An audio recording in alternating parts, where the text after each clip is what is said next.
and welcome to the Seeking Justice podcast. I've got some very special guests today from the US of A via Chile, Nicholas Rodelo and Keira Havens, to talk about the pro-apocalyptic religion of Silicon Valley, which has so far flown quite below the radar, although the wonderful philosopher Emil Torres and Timnit Gebru have written a now semi-well-known paper on the TESCREAL bundle, and we're here to unpack the TESCREAL bundle of ideologies. Nick and Keira assisted in researching that paper, as I understand. So just by way of introduction, Nicholas Rodelo is a data analyst and researcher for the amazing DropSite News in the US, with a focus on the American far right. His data work on conservative American academics is published in the recent book, The Academic Trumpists. He previously worked as a data analyst in the tech sector, as well as a public policy simulation nonprofit where he was focused on simulating prominent welfare programs, as well as the Missouri state tax system. Nick researches US benefit policy and also works as a data scientist, or has worked in the logistics sector. Nick has a bachelor's degree in economics from Boston University. And Keira has been deeply involved in synthetic biology as a scientist, an entrepreneur, and a communicator and thought leader. Her work is engaged in all facets of the synthetic biology economy in the pursuit of beautiful biotechnology, well-designed, elegant solutions to intractable problems. And a science writer, Keira, who has written extensively on race science, or the racialization of science, which is also relevant for our discussion today. So I might just hand over to you both, whoever wants to go first, just by way of an introduction of what is the TESCREAL bundle of ideologies, which I know is a big question that we're here to discuss. Man, and if you really have Emil here. Yeah, well, that's right. And we will get him on at some point. But just to give an overview in terms of the acronyms, and this goes all the way for our viewers to Elon Musk, to Peter Thiel, to numerous prominent figures within the AI industry and the tech sector in Silicon Valley. But TESCREAL stands for Transhumanism, Extropianism, Singularitarianism, Cosmism, Rationalism, Effective Altruism, and Longterminism. And there's a lot of overlap in those. Also, and perhaps, Nick, you might start off with this, but the infamous Oxford professor Nick Bostrom is behind a lot of these overlapping ideologies. If you want to take it away, Nick. Yeah. So, I mean, thank you for reading the acronym off, because I was trying to remember in my head exactly.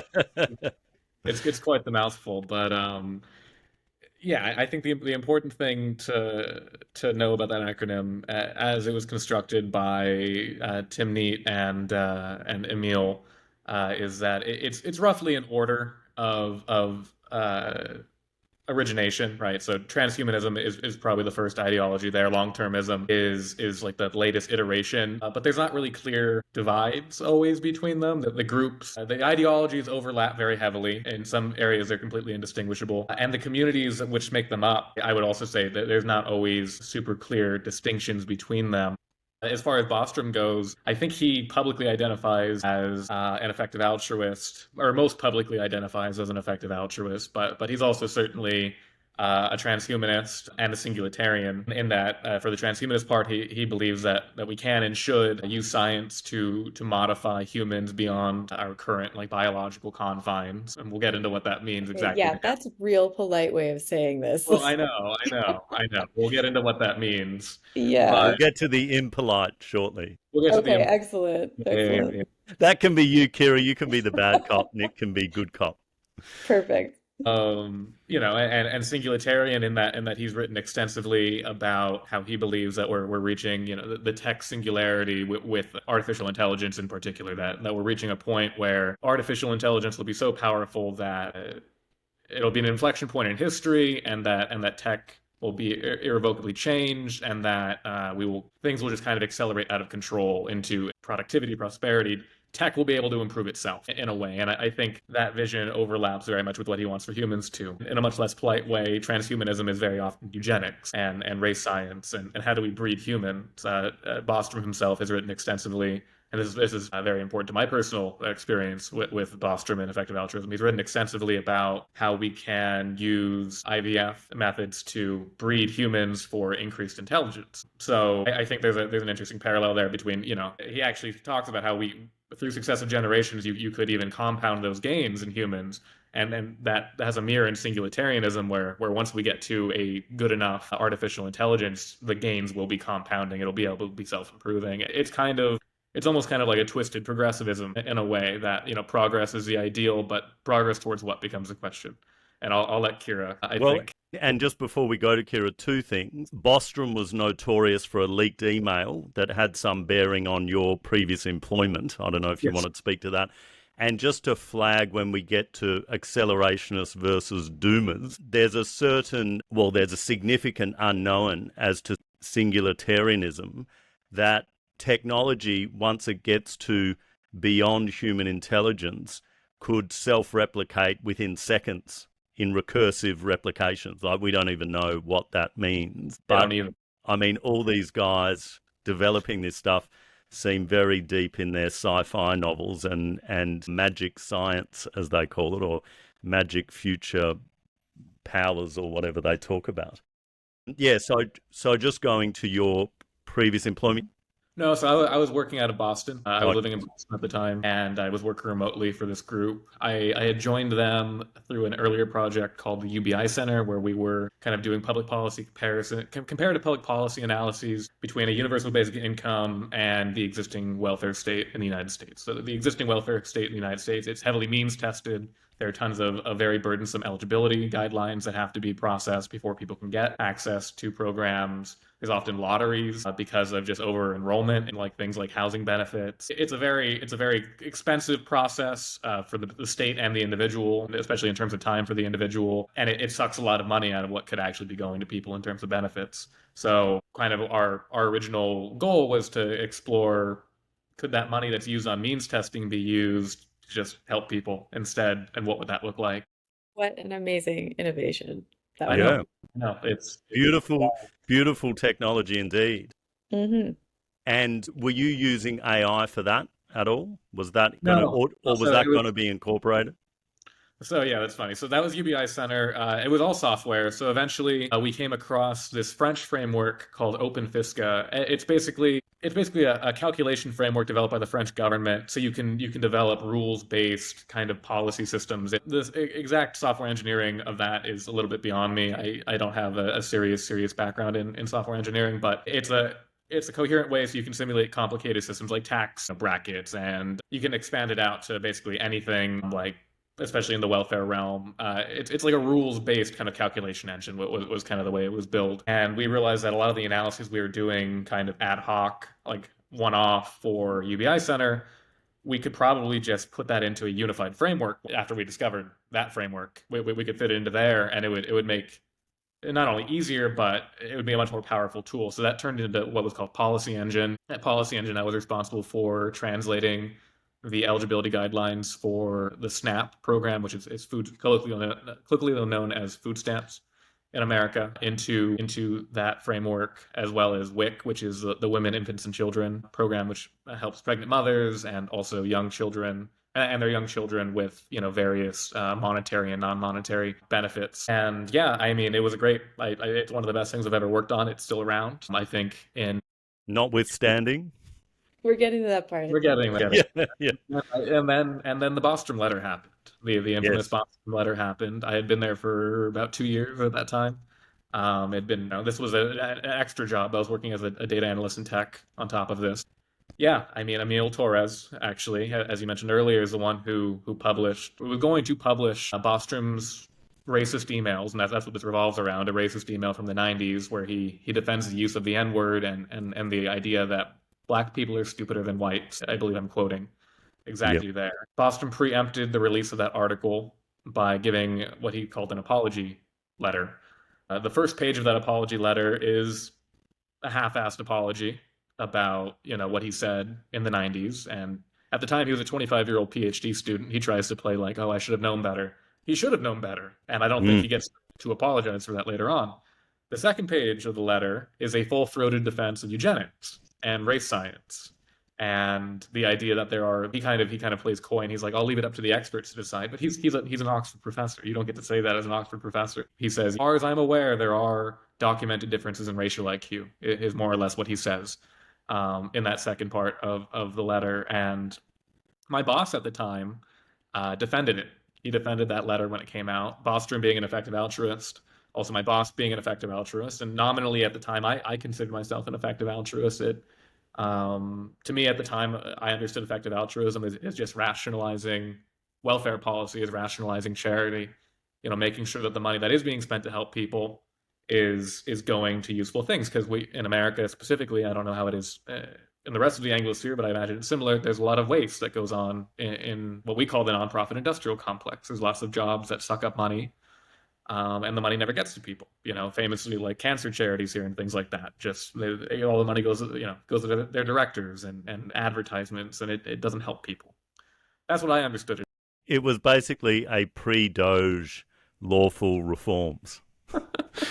And I think if Doge weren't lying about everything they're doing, like the idea of reducing, the idea of improving efficiency can be a good one, right? And in this context, it was, how do we spend money to help people more efficiently? And that's what attracted me, and that's why I identified that way. But I quickly learned through my boss, who defended Bostrom's apology very publicly, that there was this much darker side to kind of that world.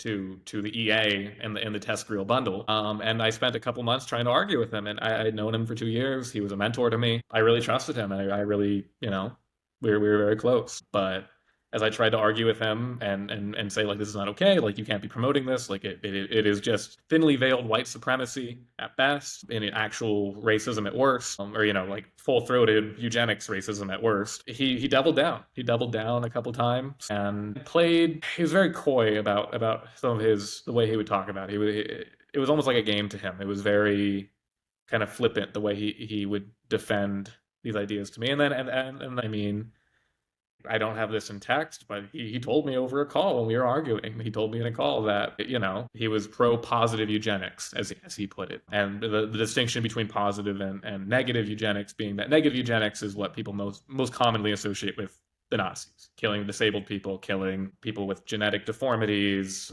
killing, sterilizing people. Violent, horrible, awful means. But also, the other side of eugenics isn't pretty either. That the other side of eugenics is breeding humans, as I refuse to call it anything else. Selecting. And is it inserting chips into people's brains with Neuralink? Is that kind of thing? Would you consider positive eugenics what they're trying to do?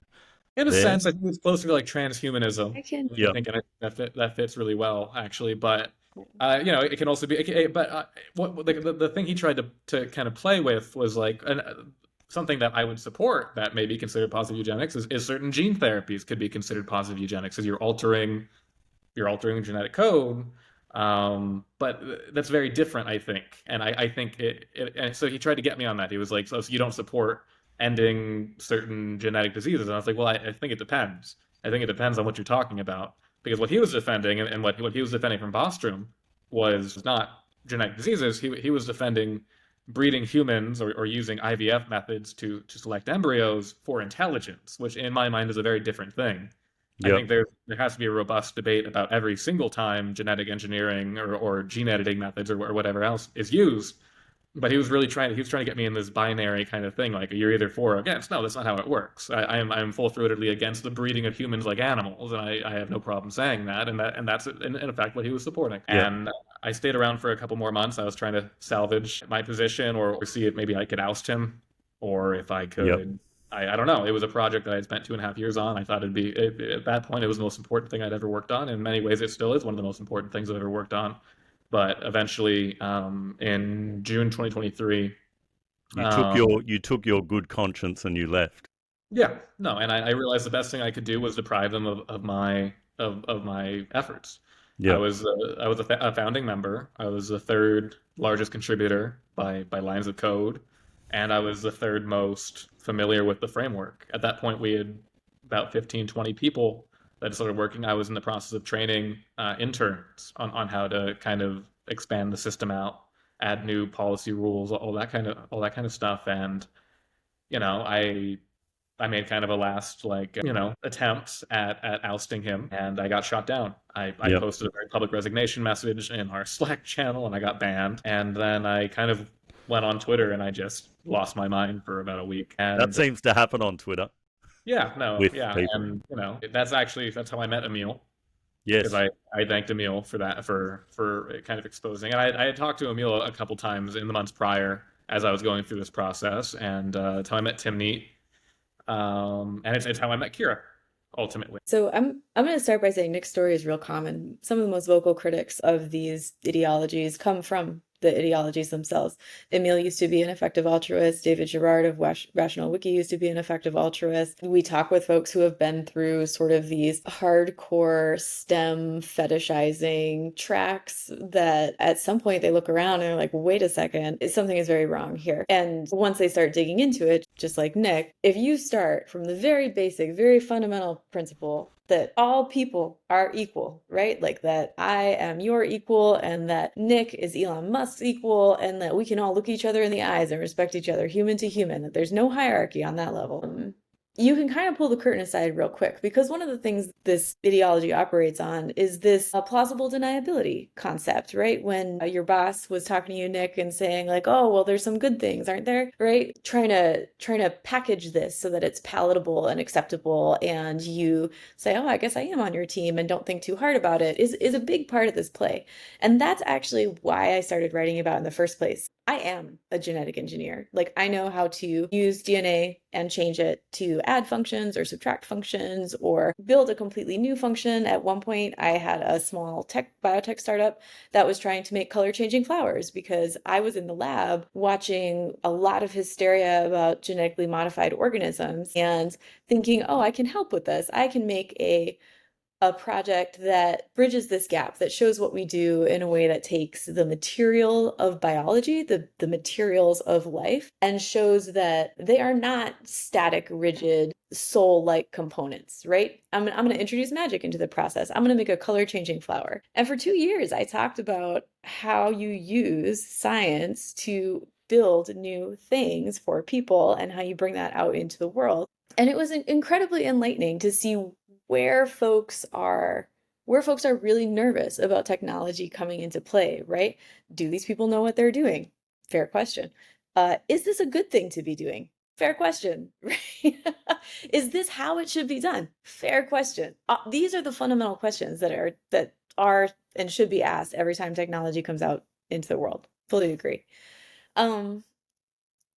I see the TESCREAL set of concepts as an outgrowth of a really strict adaptionist version of evolution. So evolution, right? The change in life forms over time. Let's use that basic definition. There's a school of thought, and it's championed by folks like Steven Pinker, where if a change is made, it must have some sort of explicit impact on reproduction in some way. But this is not always the case. Life interacts with life regardless of how useful that thing is in the moment. Sometimes it can be actively detrimental, sometimes it can be actively beneficial, but a lot of time it's just a thing that happens. And then more things happen. And then we end up with triplicates of certain genes, and one has mutated in one direction and one has mutated in another direction. There is not linear progress, not in the way that we humans consider linear progress. One of the themes running through the TESCREAL bundle is this strident anthropocentrism and the deficiency in, and of course anthropocentrics think that humans are and even androcentric, as in male centered, but that humanity is the pinnacle of evolution. Therefore, our perception is not deficient, and notwithstanding, we reductively reduce everything to these oversimplified linear causative models. That's not actually life, as you say. Absolutely. And viewing humans as the pinnacle of creation is not a new concept, right? Like this has been the case forever, as long as there's been a kind, benevolent God that has decided to create us, right? Maybe people are not explicitly using the word God to talk about this, but if we happen to be the pinnacle, utmost creation of the universe at this point in time, I think we have a lot of similarities already to the way we think about, as you said, people at the center of that universe. And I'm just going to call out Stephen Jay Gould, mostly because I know everybody who is in the TESCREAL group hates him. I think he's great. He is the champion of non-adaptive evolution, the person saying that not every single change ties in directly to a linear concept of progress forward, of making more offspring, of improving whatever that means, the species. And that concept of improvement is really the one that I hope we get to spend a little bit more time on, right? Starting with transhumanism in the very early days, through the Extropian list, and many of the transhumans came onto this Extropian email list later onto the rationalists, being able to think your way through anything, kind of cutting out emotion entirely. There is almost like a forcing function, right? Away from the messy realities of being human, away from the messiness of grief and of loss and of sorrow, of rejection, of all of these things that are uncomfortable to deal with, all of these things that require self-reflection, of failure. And there's an idea that if only we could get beyond those limitations, we would be able to be more than human. We would be able to transcend our humanity. We'd be able to avoid grief and loss and death. And it's, to break it down in the simplest terms, I deeply feel that the TESCREAL bundle, if we want to call it that, the TESCREAL bundle of ideologies is the desire to run away from that, from those painful pieces, the difficult pieces of being human, rather than engage directly with them and realize that you are not the only person to face the specific pain, right? These are the universal human experiences. You know, some of them are great, love and joy and compassion and empathy, which I guess kind of says it all now that empathy is considered a vice. What is the phrase people are using now? Empathy is torture or something like that. Like it's just a deeply weakness. It's a fundamental weakness. This is what Elon Musk. fundamental weakness. Yeah, rather than being a fundamental strength, right? But it's that the rejection. It is a rejection of shared humanity. And if you take that concept, that rejection of humanity, and move it into this anthropocentric evolutionary lens, what you're really talking about is a hierarchy of beings, of people, right? And there are some that are further away from being human, that are smarter, that are more than human, that transcend humanity. And those are the types of beings that these folks want to be. They don't want to deal with the rest of us. And so we don't matter. We don't count. Bostrom, for example, is on record as saying basically like, well, you know, on the grand scheme of things, if we had another Holocaust, it would just be like a ripple, right? Like the sum of the actual humans living on this earth and their experiences is far less important than these far future people that don't exist and may never exist in an actual physical form, might just exist in a server in space. And why don't we just get to that about long-termism and effective altruism? We can diverge a little bit. I mean, Sam Bankman-Fried is a great example of effective altruism gone wrong. But also just on what you've said, Keira, I mean, there are these perverse ironies and inherent contradictions in this whole thing that as humans striving to deal with the challenges of the human experience, should we say, which you've described, grief, loss, emotional pain, they seek to make us anti-human. They seek to create hierarchies of planet-sized computers full of trillions of digital beings. I mean, what does that even mean? I don't know. It sounds like someone had a very bad acid trip. But then also, all of this seems distinctly devoid of any emotional intelligence at all, and completely in defiance of, I mean, surely what characterizes humanity is the emotional experience. But yeah, if we could talk about effective altruism, because that's one of the parts of the bundle that really, on an ethical basis, I just find it's so perverse, and I can see why there's this attraction of the idea. Emil uses the example that, and I've been an environmental climate litigator, lawyer, advocate for a long time. So you can go and work for a non-profit on $50,000 a year, or you can go and work for a fossil fuel company or on a Wall Street broker, make $1.5 million, and then you can employ 10 environmental litigators. I mean, the fundamental problem with that, when you look at studies around what happens to people when they gain excess wealth, is that they just become more greedy. And so they're not necessarily predisposed to that idea. But it's also, it just flips, everything just becomes a crude, quantitative, utilitarian analysis, as it were. And in the case of effective altruism, this is literally true. There's something called cheerful prices out there. And cheerful prices is, if someone tells you no, you say, well, how much would I have to pay to get you to cheerfully do this? That's a thing that is out there, written about on blogs. There's not... rationalist.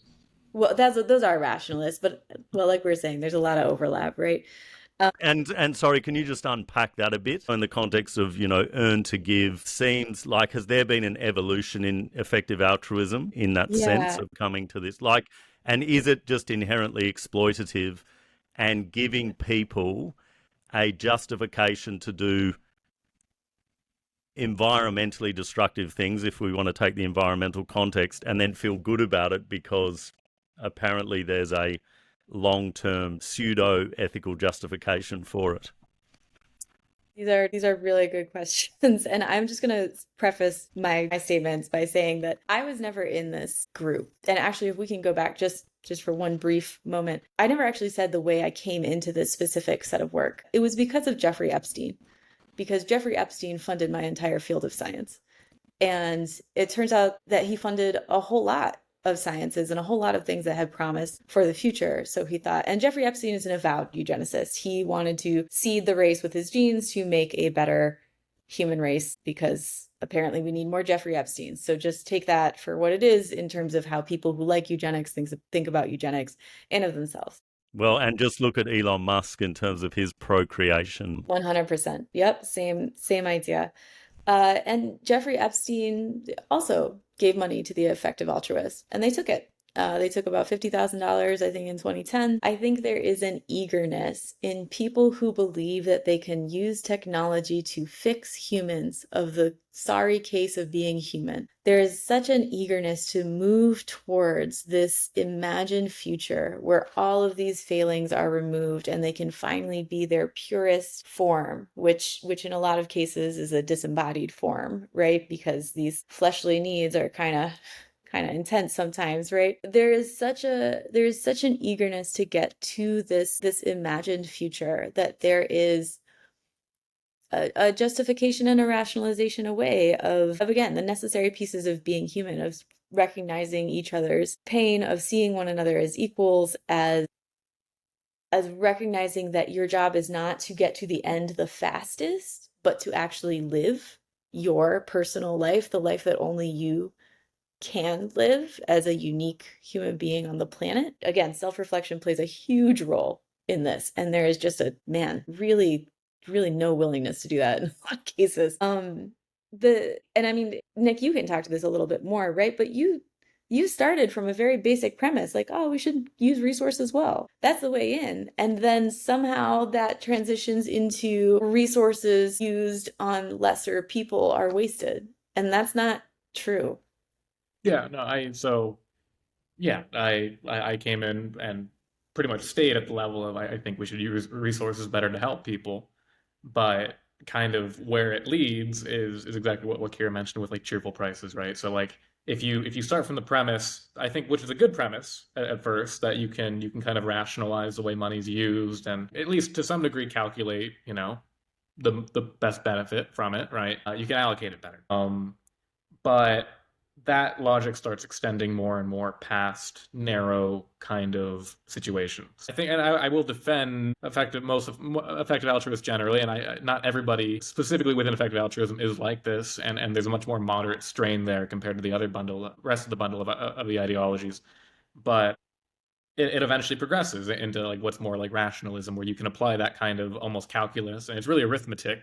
Calculus is giving it too much credit, I think, to everything, to not just kind of monetary and like cost benefit analyses, but also to human relationships, to social interactions, to emotional needs, and cheerful prices comes in this really kind of grotesque way, where I forget the exact circumstances that we found it in, but it's Yeah. on Less Wrong forums, kind of like the home of rationalist thought online, and they discuss, if you had a friend and they really didn't want to do something, it should be ethical and moral to find the monetary amount that like cancels out the discomfort or disutility in economic terms that they would get from having to do that, and that gets extended out and out and out. Again, some posters on there, if I remember correctly, say that you should be able to basically pay anybody for sex and things like that. It just extends out and out and out, like, and that's almost a very a gross perversion. I mean, and I think the original thought's already kind of perverse, but I'm sure you've come across this in environmental litigation.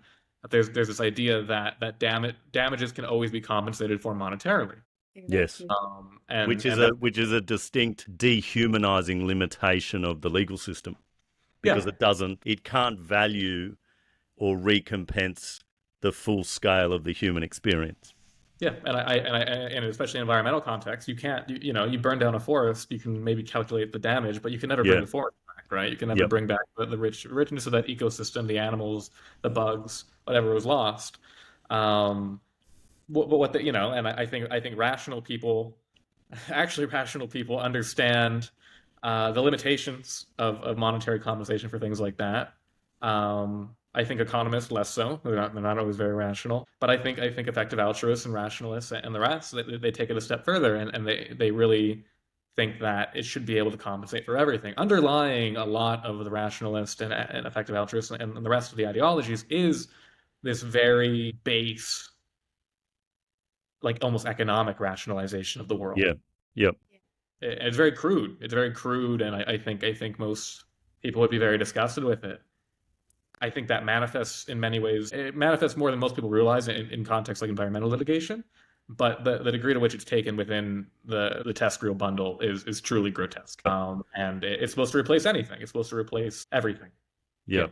And I think that Emile connects also back to the philosopher Francis Bacon, and this really goes to the heart of anthropocentrism within organized religions, within our economies. But the environment has no value in and of itself.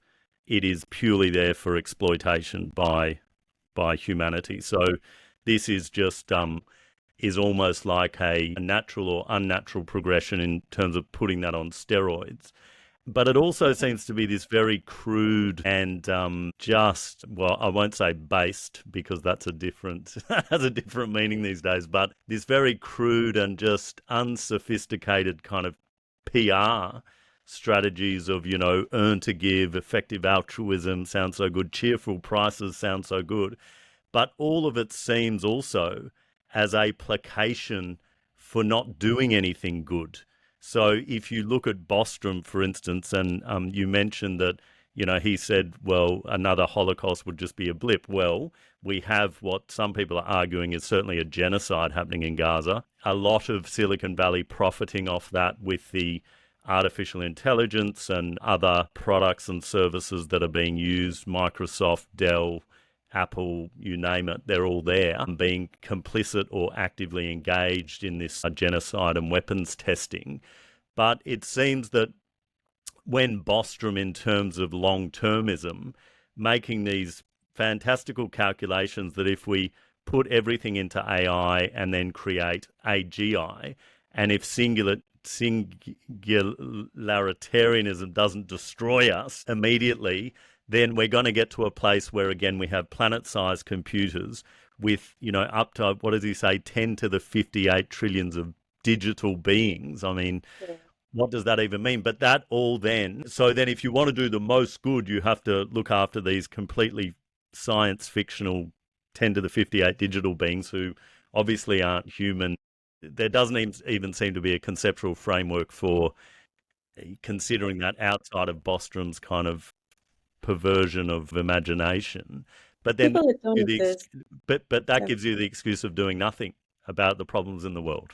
Yeah, no, Yeah. and just Kira, if I could just add one thing to that, like I have a much more micro scale version of that kind of thinking. And I have this in messages, so I'm more than happy saying this on the podcast. When I was arguing with my boss about the harms of him defending Bostrom publicly, one of the things I said was that a lot of this rhetoric around racial IQ gaps and the inherent inferiority of black people, whether or not it's being said that explicitly by is that it promotes white supremacy. And that was the kind of stuff that we were already seeing popping up in the manifestos of shooters here in the United States, also I believe in New Zealand, and all around the world. A lot of those manifestos go back to kind of this inherent racial hierarchy, but where kind of this really bizarre or ethical calculus, if you can even call it that, ethical arithmetic, if you can call it that, comes in. Was my boss when I called him out on that and said, this is in shooter manifestos. He said more or less that it's more important to tell the truth, and you get more benefit, like calculable benefit, from telling the truth about racial hierarchies, and that outweighs any possible people being killed in a shooting. It's also not true. Yeah. Like, it's also just very not true. Like when I said, like, these are things that lead to shootings, like promoting this rhetoric leads to shootings. He literally said that, like, more or less, oh, well, the truth about this matter is more important in a calculable way, more or less. Yeah. And so it's not, I want to just be clear, it's not just this very bizarre, fantastical, magical thinking about, world-sized supercomputers and digital beings. It's also here and now affecting how they think about human life. And the truth is more important than your fellow human beings. And the truth is completely subjective, so you can just make up what you think is the truth, which obviously we've seen through. And that may be completely innocuous until you have a sociopath in the White House with immense power, or you have a sociopath leading Nazi Germany, or you have a when you have. But just let me complain a little bit about IQ, because Yes. it's just fucking wrong. And can I swear on the podcast? So Yes. I swear a lot. This is not for children. Okay. Yeah. So Go for it. Australians love swearing. So, born fucking children. Fantastic. You're going to have a great time here. I'm going to put in a tiny little plug for the Box of Rocks, because Yes. I wrote 7 essays. They're underneath the Box of Rocks title on Medium, and we get really, really deep into it. But I'll put a link in. Yeah, awesome. But just for the listeners, just to get an idea of why IQ in particular is so problematic.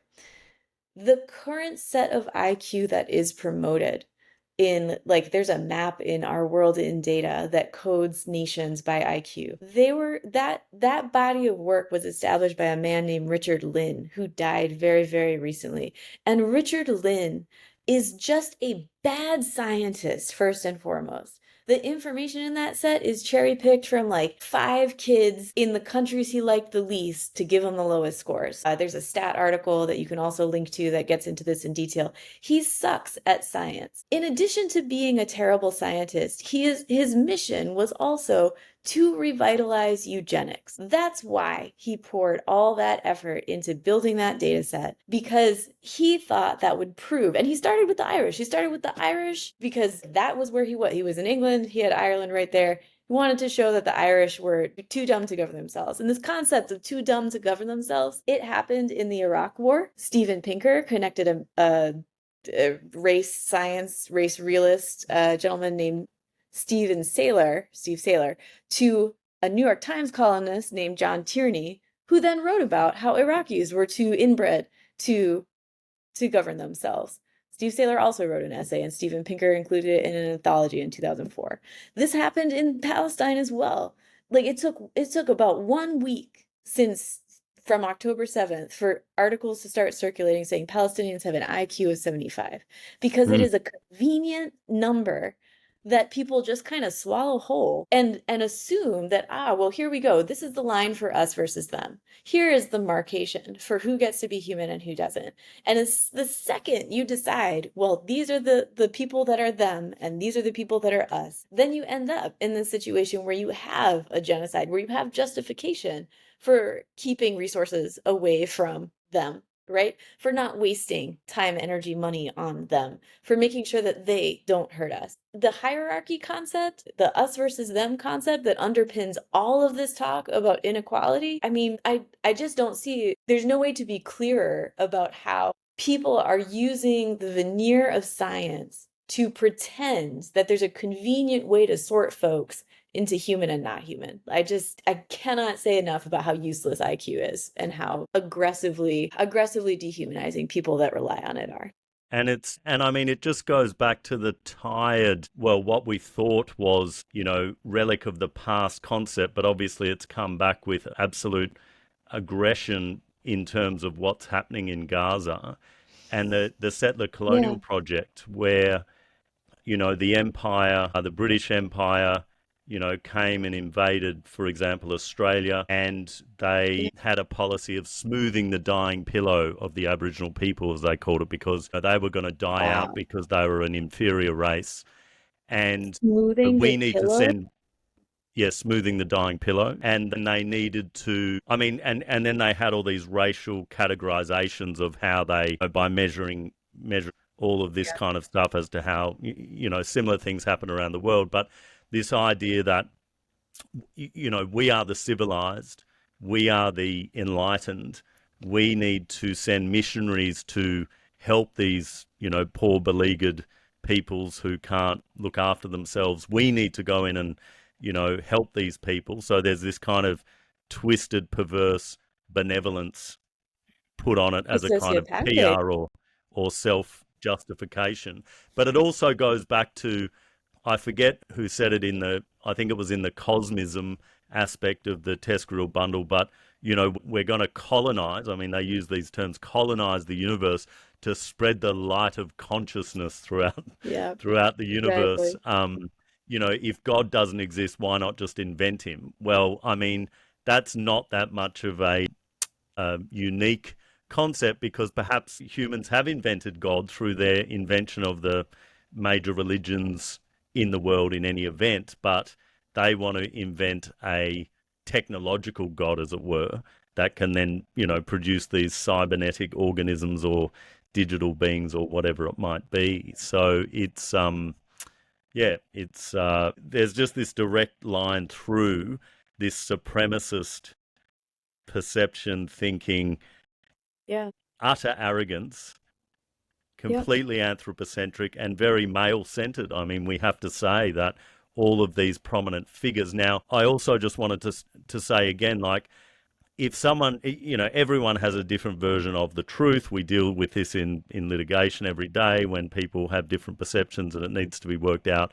It's very malleable, but then you come down to fact-finding, especially within science, and you come to concrete facts. Now, if someone goes out on a crazy tangent and says the 2020 election was completely rigged, and that might not have any consequence, they might just be a nutty person, but as soon as they're in a position of immense power, it has problems.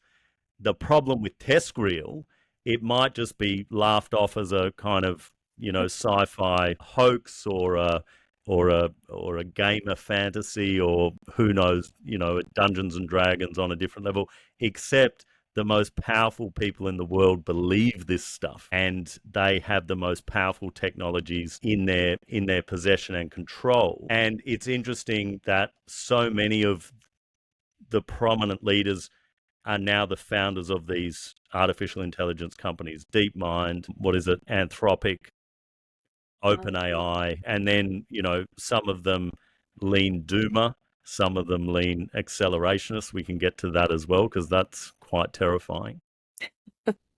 But yeah, but just to go back a little bit, I just want to unpack effective altruism a bit more. Yeah, I mean, I think of the idea of Sam Bankman-Fried because that's one that Emil gives that is just a good example. He thought a little bit of fraud here, a little bit of fraud there. Doesn't matter, because ultimately I'm trying to help people in his mind, and now he's in prison for one of the largest financial frauds in history, as I understand. But yeah, do either of you just want to talk a little bit more about effective altruism, or in fact any of these other aspects of TESCREAL? Yeah. Man, there is so much to say. I'll try and keep it concise. So there's a Vox interview with Kelsey Piper, who is an effective altruist, who Sam Bankman-Fried funded to be in the position at Vox that she currently operates from. As far as I know, I don't think, maybe they're not still funding it, but at the beginning, that's who funded her position. And sorry, Vox being... Oh, Vox is an American media group. She's Yes. a journalist with them, and I can't remember the name of the fellowship, but it was like a far future fellowship, right? Talking about the technology that's going to shape the future. And I'll just use this to call out a couple of things. One is that these folks are single-minded, right? Like this is if we're going to talk about the cult aspect and the religion aspect, this is what they are here to do. And so they have made their ways into the Hall of Power because this is what they believe is going to push humanity forward. And just in the same way that like non-existent people are very useful for, kind of Christian extremists to rally around, right? They never like disagree with what you're saying because they don't exist yet. The anti-abortion activists are always fighting for the unborn children, right? And the unborn children don't have anything to say about that. Same thing with the effective altruists and the people in the future. Those people do not exist. They cannot agree or disagree with what the effective altruist is doing. And because the effective altruist is the smartest person in the room per their own understanding, they're just going to go ahead and proceed because we are less important than those non-existent people. So they establish folks in media and they fund fellowships and they build ecosystems that promote their perspectives and their ideologies. There is they put internships for government offices around AI, that sort of thing. What else is interesting about that specific Vox article by Kelsey Piper is that in it, Sam Bankman-Fried basically says like, yeah, I didn't really believe any of that do-gooder stuff, And the whole tone of the conversation is very casual, as if it's two friends talking, two trusted people talking. But I think there's a distinct possibility that sure, some of these folks are really and truly conflicted and like do themselves actually great emotional harm. Thinking that if I'm thinking of one specific article here, that if they eat an ice cream, well, that's a child that dies. Right? Because they didn't put that money towards a mosquito net for that child. And then there are people that are rolling into this group of often very young, often very logic-minded, often very naive, often with poor emotional intelligence. And they just abuse the shit out of them, man. Like they just show up. Yeah. And I think that there's another story that hasn't yet been told about the cruelty, not just dehumanization of everybody else outside of this, but the dehumanization of people within the actual movement itself and how folks have taken advantage of that over the years. Which is typical cult mentality, typical. I mean, it's almost as if effective altruism is using a human predispositions toward good conscience and ethics to completely undermine ethics and good conscience. Yeah. And it reminds me just analogically, this comes to mind, Steve Bannon using predispositions towards a revolutionary impulse to try and use left-wing messages to get, I don't really like the left-right dichotomy, but it exists to some extent. But then he uses that to then promote much more radical, conservative, far-right things. So it's nefarious, it's deceitful in that. And so now you're saying a lot of young people are getting interested for really good faith reasons. Yeah. But then bad faith actors are exploiting them. Yeah, and on that note, Keira, you're gonna have to help me out here, Keira. But that I forget which group it was. There's a couple of nonprofits central within the EA space that more or less have coordinated efforts at various times, and one of them was actually giving scores to people within the movement on how useful they were. I forget the name of the score that they used, but I believe Emil was given one when they were still around.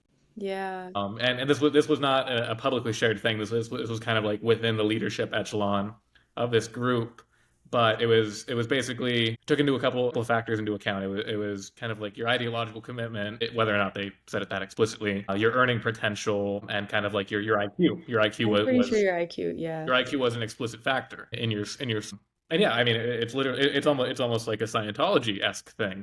That's certainly is what I've been thinking. Yeah. And, Scientology has got a lot of exposure over the years for all of its problems and embedding itself into Hollywood. And presumably, that will happen with TESCREAL eventually. I mean, we all might be annihilated before that comes, depending on what happens. But, it seems that you look online and there's more podcasts talking about TESCREAL, but it's still not really, which is one of the reasons I wanted to do this interview. It's not really mainstream, or at least exposed to the mainstream. Well, I think you pointed out why. I mean, on one hand, it is a little bit unwieldy of an acronym, and I think Emil and Timnit will also admit to that. Because there's a lot going on here, but also it's a group of people that's really easy to laugh at.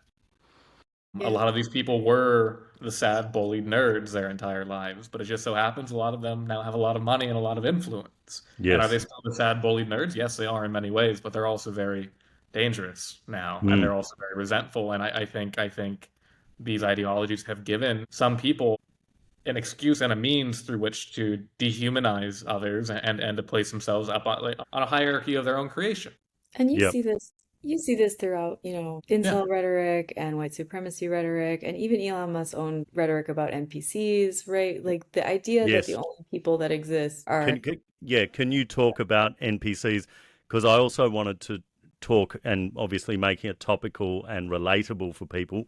Elon Musk is a lightning rod for, TESCREAL to talk to that, but he has said that, back, I think in 2016, he believed in simulation theory, that the idea that the way that technology is developing, it's inevitable that we're going to get to a point where we can simulate other, universes or dimensions, and therefore it must be the case that we already live in a simulation because it will be retrospectively created to include us, and therefore you don't really need to care about anything. You can smoke as much ketamine as you want and be as nuts as you want because it doesn't matter. Keira, if you want to talk about the idea of NPCs and No, okay.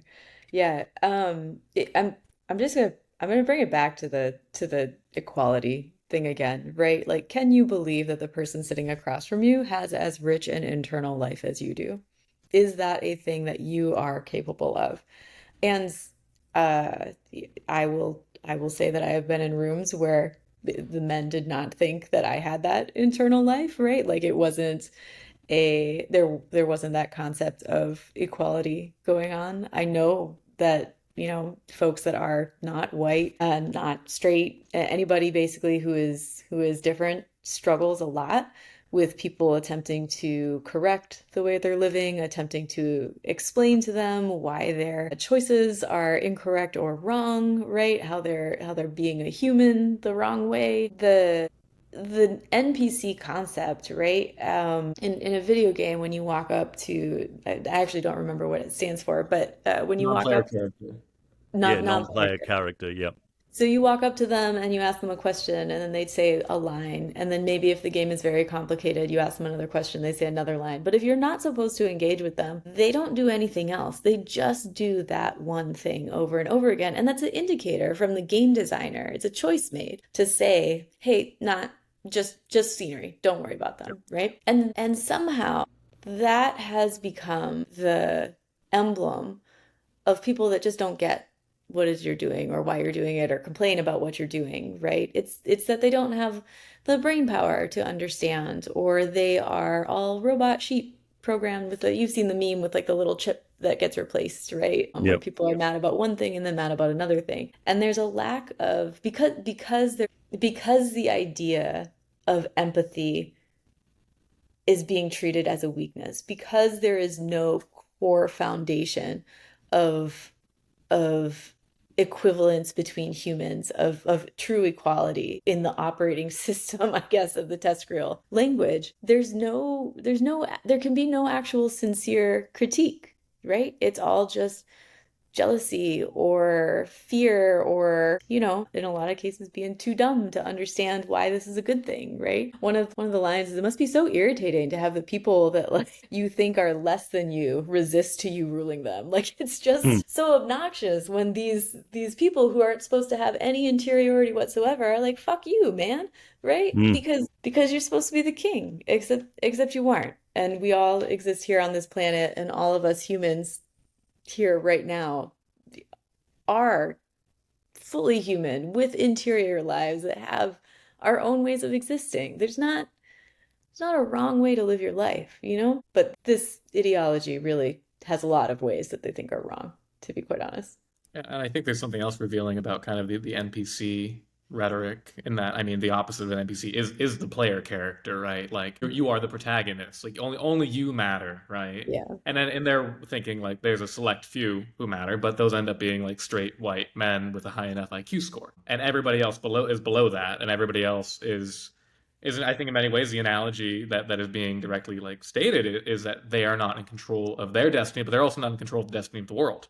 They're Yeah. not in control of the future. They're not in control of the events around them. I think a very revealing kind of thing that comes from Curtis Yarvin, which I think we'll end up talking about at some point, is his vision for the future. Political scientist, Canadian political scientist Quinn Slobodian has written about extensively in Yarvin's work, where he almost wants a matrix-like world where everybody below a certain IQ is either converted into basically a matrix-like kind of slave, like plugged into a pod where they are doing menial cognitive labor or they're otherwise being exploited for that, and the people below that threshold are actually turned into sludge that will be used to biofuel to power vehicles. Like that is an explicit thing that Yarvin has wrote about.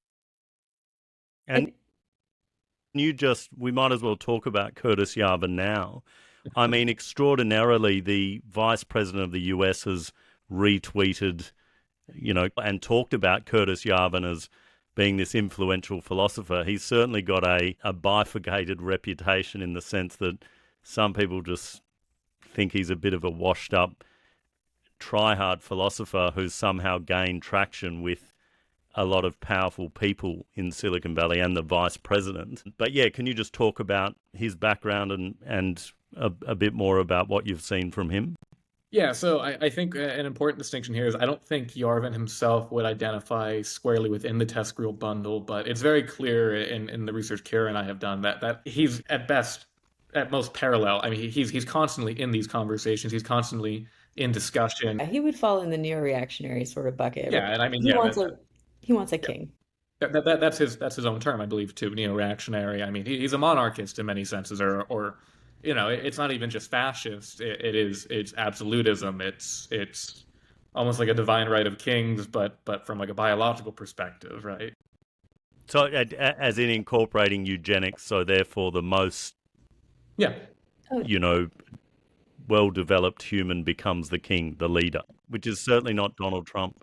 Talking about Curtis Yarvin believing in the divine right of kings, the idea that, I'm just interpolating that he would think that the most advanced version of a human should be that king, which has probably been the perception of the divine right of kings self-bestowed on powerful people throughout history in any event. Donald Trump, I think there was a question in his press conference yesterday about, when is his fitness report getting released? Is he still eating a lot of McDonald's? He looks so healthy at the moment in terms of like the North Korea pink dress lady style of just gross propaganda coming out of the White House now. And the only journalist they're allowing in asking the serious questions about his McDonald's and his fitness, when clearly he looks very ill. You see him on stage at that Republican conference and his glowing radioactive face was a different color to his ears and hands. But anyway, alas, I digress. Yeah, so just going back to that idea from Curtis Yarvin.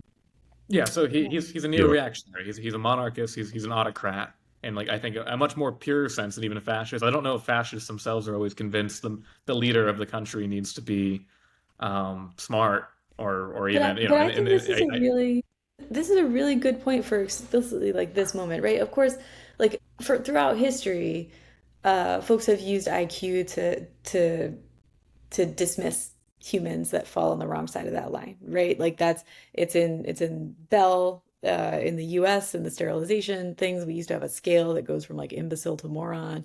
Hanania was out there saying we should sterilize everybody with an IQ under 90. We just talked about Yarvin's approach, right?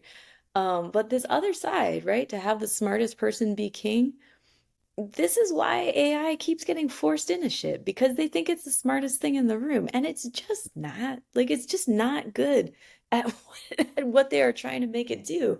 The desire for the king, for the god to be created and born out of technology, I think it really has a lot to do with this childish concept that it's the most intelligent person that should be ruling, not the wisest, not the kindest, not, the most effective administrator. It's the most intelligent, right? The one that just spouts physics equations in their sleep or something like that. It's a very shallow concept of intelligence.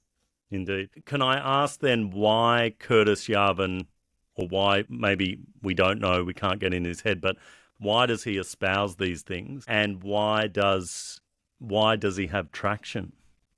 Well, so I don't know if I don't know if I can say for exactly why he says these things. I mean, I know he's a very special boy himself. I believe I was talking to a couple other researchers just last week. I think he was in. I may be wrong on this, so forgive me, but I believe he was in the Brown University program for mathematically precocious youth when he Yeah. was a child. So he was selected kind of in this like special way as a kid, and that is a common theme throughout the TESCREAL bundle. A lot of them were in gifted programs as children. They were mathematically very, very intelligent, and their entire identities were constructed around their intelligence as they grew up, and that's what was rewarded within their households. I think so. I think that's part of the answer as to why he thinks that way. I don't know why he took it so far. I can't answer that.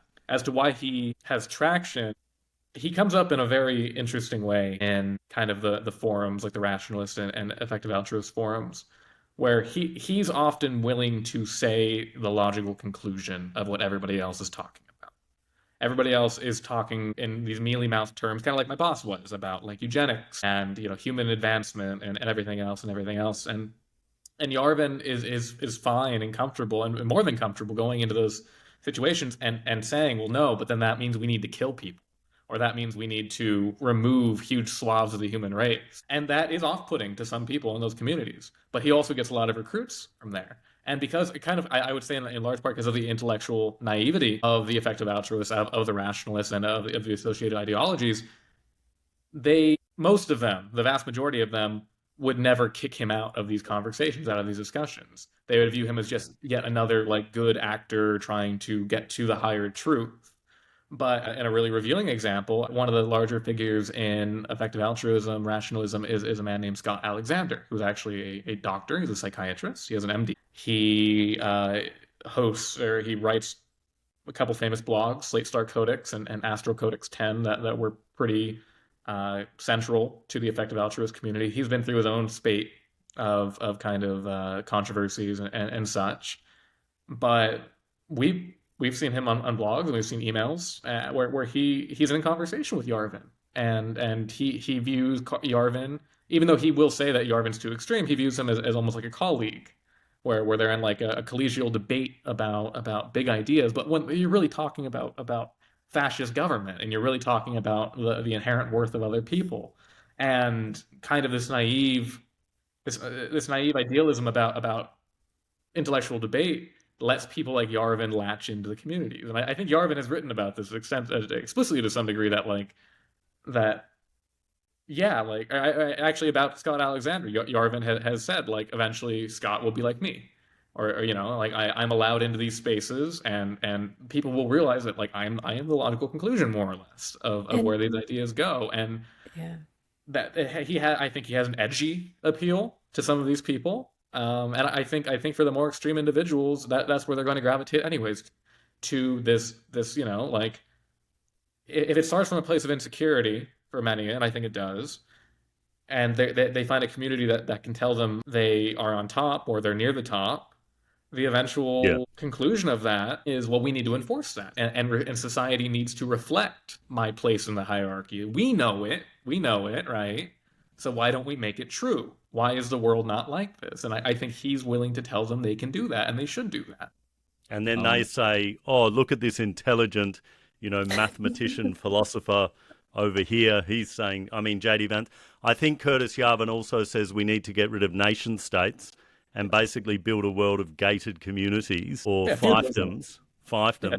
But I mean, as much as they're dressing all of this up as some, new, edgy, breaking technology, It's really just going back to settler colonial epistemologies, ontologies. It's going back to white supremacy. It's going back to feudalism. I mean, Yeah. it's really, it's It's old just, school, man. It's not, yeah. there's no progress in this, except that it's the thin veneer of, technology just obfuscating the reality of bigotry and neo-fascism. Yeah, I mean, and I think quoting George Orwell is often a little bit overplayed, but I think really their vision of humanity is what Orwell writes in 1984. It's what kind of the commissar type figure says. It's, envision a boot stamping a face into the ground endlessly, right? To paraphrase. Mm. They want domination. They want domination, and they think they are going to be the boot, and everybody else is going to be the face, the head getting stomped into the Yeah. curb, right? And this is a really Yeah. important point, right? Like there's a difference between domination is something different from, say, like, I don't know, a power play, right? You can't appease dominance because the whole point is to humiliate and control and to reinforce that hierarchy. So there's no actual response to it other than rejecting it outright. We've seen it, of course, with Colombia and Trump right now, right? Basically every inch they give, he comes up to ask for like another foot. We see it too in social situations where, there's a whole spate of articles now about how, like, well, blue sky's no fun because they don't let us harass them the way Twitter lets us harass people there, basically, right? The need for an other to control and dominate is a key part of this thing. There's a great article from Meredith Whittaker on the plantation and how computational programs, and now AI, the concept, all the logic behind this, is really geared towards maximizing extraction and control. That the ability to develop the ability to develop beings that will do whatever it is you tell them to do, however it is you tell them to do it, it feeds into this fantasy, right? It feeds into sort of this hierarchical fantasy where they are the one person in the world with agency and everything else is just a slave to their desires. It also goes to the insatiability of greed. I Yeah, mean, Elon absolutely. Musk, the most wealthy man in the world, he achieved his dreams on the way, making electric vehicles, breaking through the market. I don't know if you remember that film, maybe 10 or 15 years ago, Who Killed the Electric Car? Because there was an active conspiracy to shut electric cars out, but he surpassed that. He's done all these things, but he still wants more. And domination, humiliation.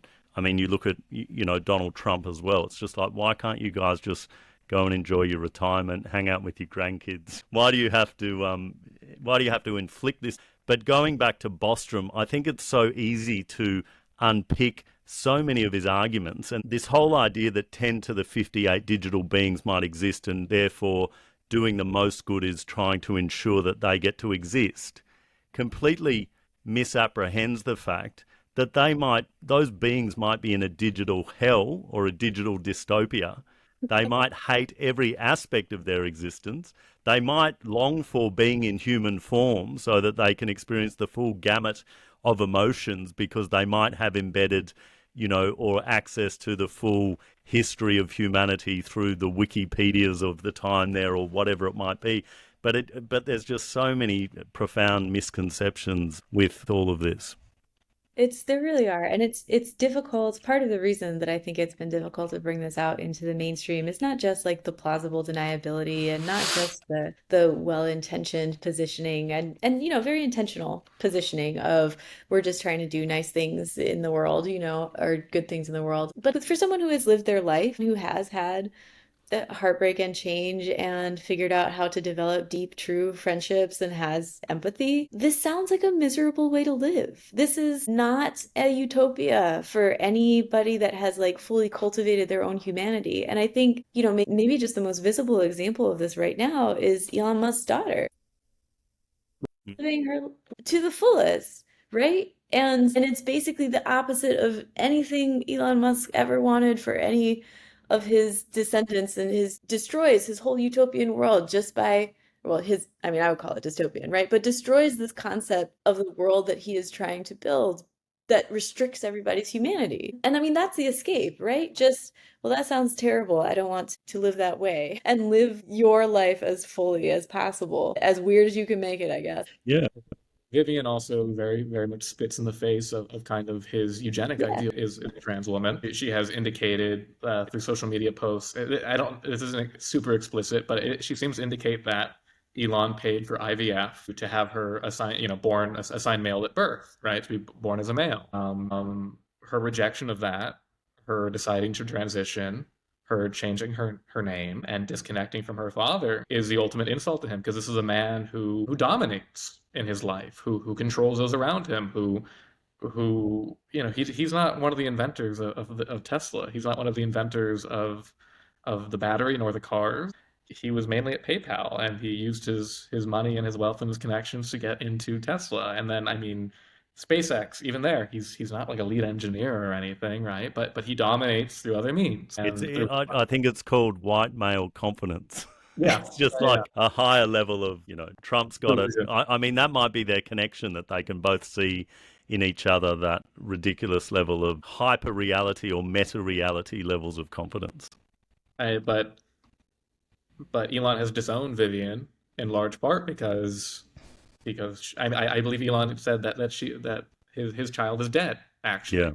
Yeah. That she was killed by the woke mind virus, I believe is the quote, which is bizarre and ridiculous on a lot of levels, but also it's all very sad. It's very sad Mm. that a father would reject his own child, because they didn't do what he wanted. And I think it betrays in the worst way, like a kind of paternalistic, in a way, thing that people in these ideologies think that not only should they control, but that they ought to control, that like they're supposed to guide the future of humanity in this very like sick, perverted way, and that they are the guardians of what they would probably in many instances call like Western civilization. Red And flag. yeah, yeah. I mean, Elon is not just adjacent. He said things like that very explicitly. I mean, I think his comments about empathy being a weakness is a weakness of Western civilization, was what he said. And I mean, his weakness is that he's rejecting his own daughter. He's rejecting his own child because they're not conforming to his very twisted need for control and domination. And I don't know. It's a very sad episode, but Vivian seems to be a very happy and fulfilled person, and that bothers him. And let me just say, this is not only Elon's struggle, right? Like people across the globe really struggle with their children being individual humans with their own thoughts and concepts and lives, right? Like this is just an eternal struggle for parents. And I mean, at the broader societal scale, people who are different really have a hard time existing. Like a lot of society is based on supremacist concepts. It's based on this domination. It's based on getting in line. And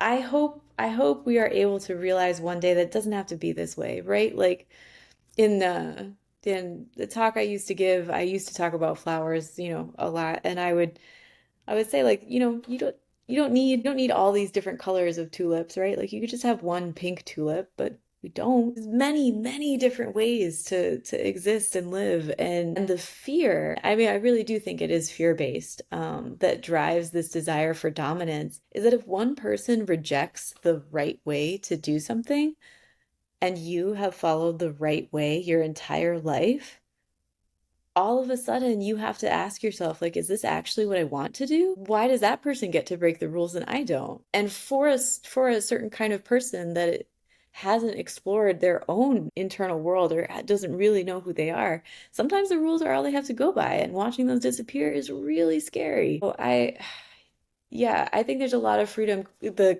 creative neutral evolution, right? I love that idea. I love more space to be and exist and to live in different ways. Rigidity just doesn't do it for me. Yeah. I mean, needless to say, all of it is antithetical to the idea of freedom.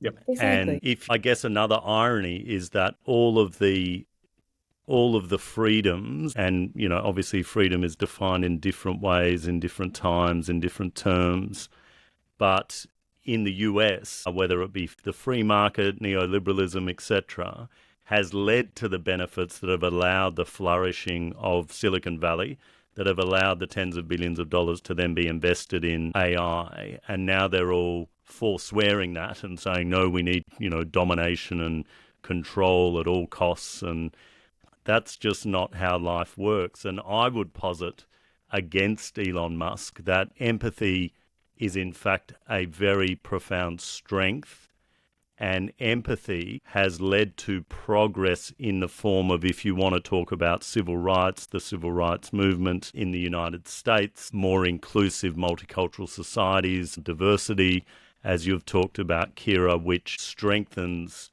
life, broadly speaking, but certainly strengthens societies. If we want to look at the current example of, a trade war potentially manifesting into actual war, the idea of, I listened to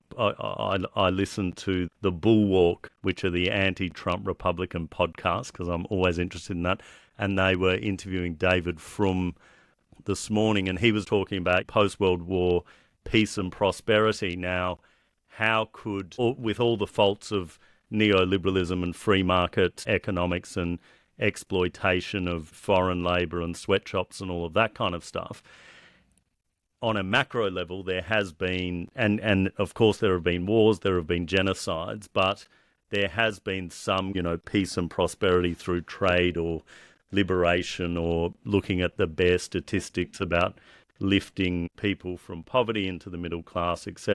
But now they just seem to be forswearing all of that and going, nope, we need to go back to, techno-feudalism, as Yanis Varoufakis talks about. It just seems like the complete distinct lack of innovation, lack of original thought, but all dressed up to pretend that it's some new cutting edge. It's a bunch of little boys playing with their,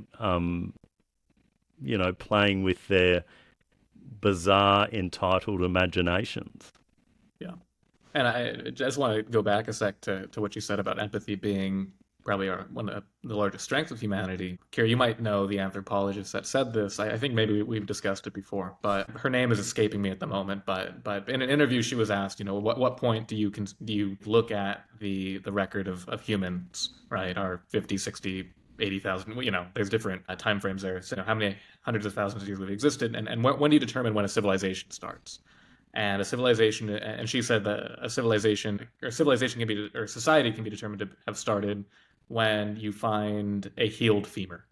When someone has broken their femur and survived long enough to have it healed fully, because that indicates that someone had an injury that should kill you in the state of nature, right? And if you're a lone hunter-gatherer or hunter or whatever, and you fall off a ledge and break your femur, you're going to die. You're going to bleed out. And if you live with a bunch of sociopaths, they're not going to help you because you are a drain on resources in a literal sense for a long time until you're healed. But we only exist because we have helped people when they get hurt like that. We're quite pink and squishy overall. We're not, maybe not pink originally. We're not very strong, particularly. I mean, we can run for a long period of time, longer than other animals, and we can tire them out. Our brains are larger and more complex, but we don't excel in many ways other than our ability to cooperate with each other. Exactly. Yeah. And I think that's why we exist, and that it's being perverted. It's being perverted. I think for hundreds of years it has been, in increasingly worse and worse ways. But kind of the framework of economic competition, the framework of social competition, of Darwinianism, evolution. People have kind of forced the human experience into these frameworks, which I don't think fully describes what's actually happened. And we only exist because we have helped those who did not always have a benefit. We only exist. We only have culture. We only have society because we care about each other, regardless of the immediate benefits that we each provide to reproduction. I mean, and this is one of the Yeah. saddest things about the current moment. I think, there's, for many years, especially in the US, there's been a drumbeat of, government is useless, it can't do anything. Author Deb Chakra, I think her name is, she wrote a book on the institutions. And basically institutions are the way you get to a post-scarcity world, right? You need a way to take that cooperation that we all have, right? That makes us unique, and enshrine it in a way where you can reach more people, where you can actually start to bring that cooperation out to folks that have never met each other, because they're all working together through these institutions. And just to see this extreme individualism come along with a sledgehammer and take down like libraries and Noah and I mean the entire edifice of science at this point in time, taking it all down with them because they can't imagine, and I mean we haven't really talked about the art component of it, right? But there's nothing that their machine god can't do better. Yep. And so we're going to sacrifice it all to the machine god. Who needs Van Gogh when you can just prompt ChatGPT to Van Gogh your Exactly. life? Look, that both of what you've said is really a really interesting point. And just going back to the podcast I was listening to while I was driving in, David Frum made this great point. JV, who sits in for Tim on the Bulwark, I'm giving shout outs to the Bulwark podcast, but I do find them quite entertaining and they often have an interesting analysis.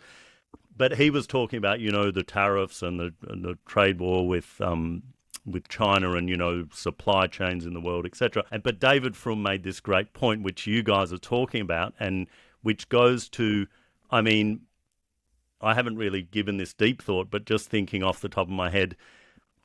So if we talk about cooperation as prompting and driving evolution and progress in humanity, and of course Yuval Noah Harari in *Sapiens* talks a lot about this concept, and then thinking whether, can humans cooperate without empathy? Well, history has shown that there can be and even the present reality, there can be cooperation through domination, but usually that doesn't last because that typically creates a revolutionary impulse in the population. The populace typically has more power than those in power, and then there's some kind of overthrow. So in terms of a more sustainable peace and cooperation, and then David Frum talked about, well, in fact, supply chains aren't just this bland thing, and going to your terminologies, he was kind of saying there's a beauty in supply chains in the sense that, and he'd actually written an article about, how, who's the Commerce Secretary, Lutnick,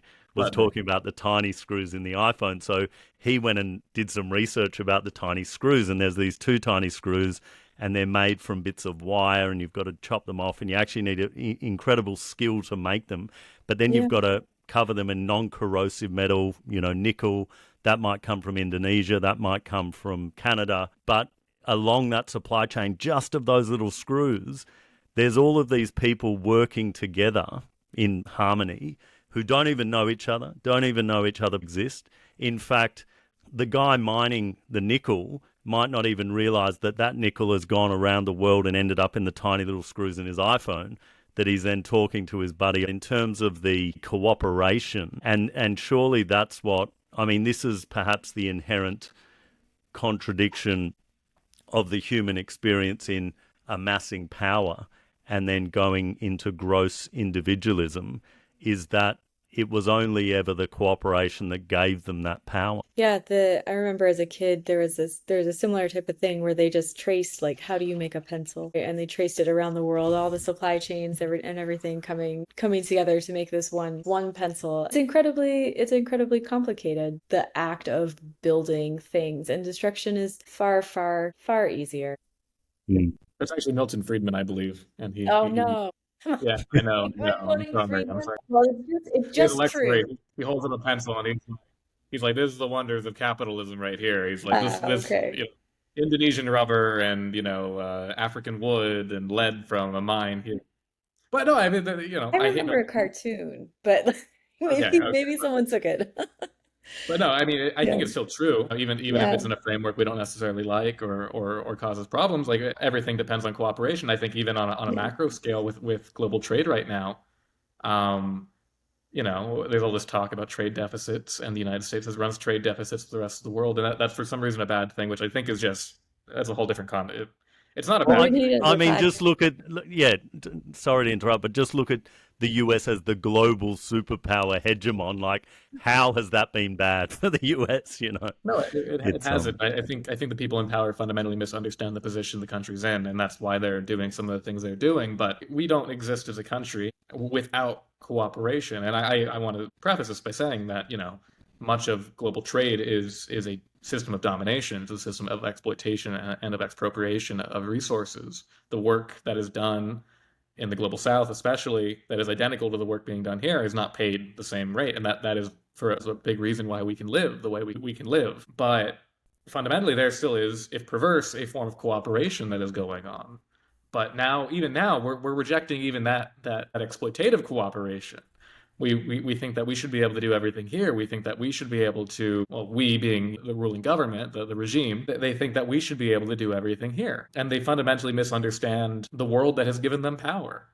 Even the exploitative world that has given them power, where they are the domineers, where they are the captains.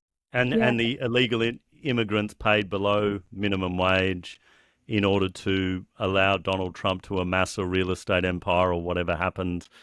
All of those things, I grew up in California, and one of the first big contradictions you have to kind of square is that, we're taught, kind of very like a pat on the back, like California is like in many ways like the breadbasket of the United States. We produce about half of the agricultural product of the United States in one state. That is done on the backs of what is in many cases essentially slave labor. That is done through the labor of illegal immigrants. I have driven through the Central Valley, and there are children living in tents in the fields, and they get paid under minimum wage. They get paid by piece, and they are in a constantly precarious legal situation. They could be deported any time, and their bosses use that to hold them and discipline them. But that is the backbone of our agricultural system, at least the part that resides within California and other states too. Use immigrant labor, and that, which in many cases, not all, but in many cases can be that of people who are not here legally. But it's a strange contradiction, and to see the threats to deport all those people, it shows it's almost a deeper cruelty, because they don't even understand the exploitative nature of that relationship, what they're getting out of it. They don't understand anything. I know we're getting a little off topic here, but there are fundamental at the core of a lot of this, there's a fundamental misunderstanding of cooperation, I think, and how that benefits humans.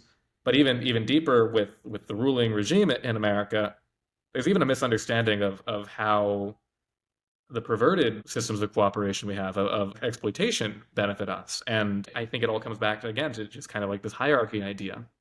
They think that white Americans, at the end of the day, can produce everything and should do everything, but their heads are so far up their ass, they don't even realize the world they've built. It doesn't work like it. It's very strange. It's very bizarre to see. And not to get into this, but in many, J.D. Vance has also explicitly called out.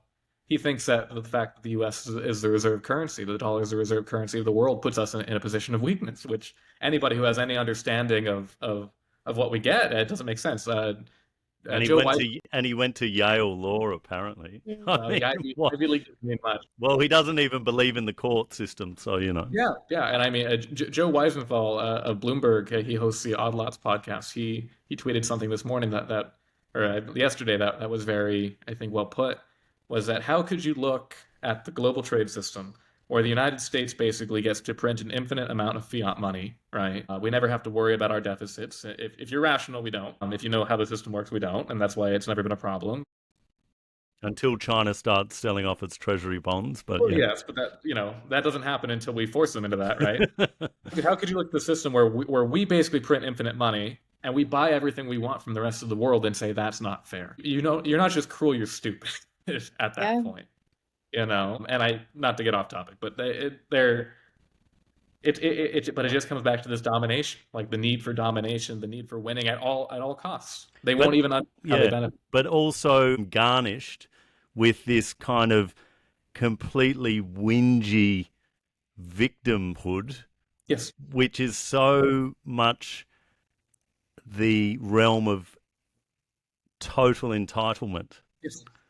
So Yes, I mean, there's that famous There's a famous adage about patriarchy and the world moving to kind of create more substantive equality and moving beyond formative equality. Equality feels like something being taken away, but it's just really balancing the system out. I mean, even looking at the way Israel behaves in the world with its ethno-supremacy and domination, whilst casting itself as a victim all the time, and because of this absolutely gross, perverse sense of entitlement, which doesn't have any basis in reality, but in an ethno-supremacy. Oh, and I think that that's a better way to put it. It's an entitlement. Entitlement is the way to put it. It's not just domination. It's that you are owed something, and that's Yeah. common through the TESCREAL bundle. It's common throughout conservative, radical, far right conservative politics, especially at this point, and yeah, especially in supremacist situations. Which I think the TESCREAL bundle in many cases they are supremacists. They're intellectual supremacists, but yeah. With intellectual or intelligence, as we've said, being defined in such a narrow cast way of what does constitute intelligence. And Keira, sorry, I just wanted to go back because we were talking about IQ so much and that forming a basis of a lot of this, and Curtis Yarvin. So the IQ test presumably was invented by a white, quote unquote, intelligent male. Is that right?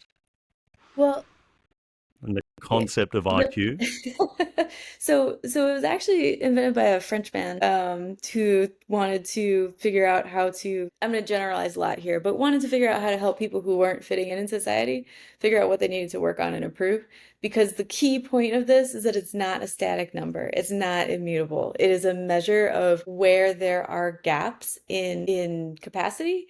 And then you would build a tailored program to address the gaps. Like this was in the very, very early idealized stage of what it could do, what it was. And then it got taken to Stanford and it got turned into like the one true score to rule them all. And, you know, the Palo Alto happened really. It's kind of where we went from there. The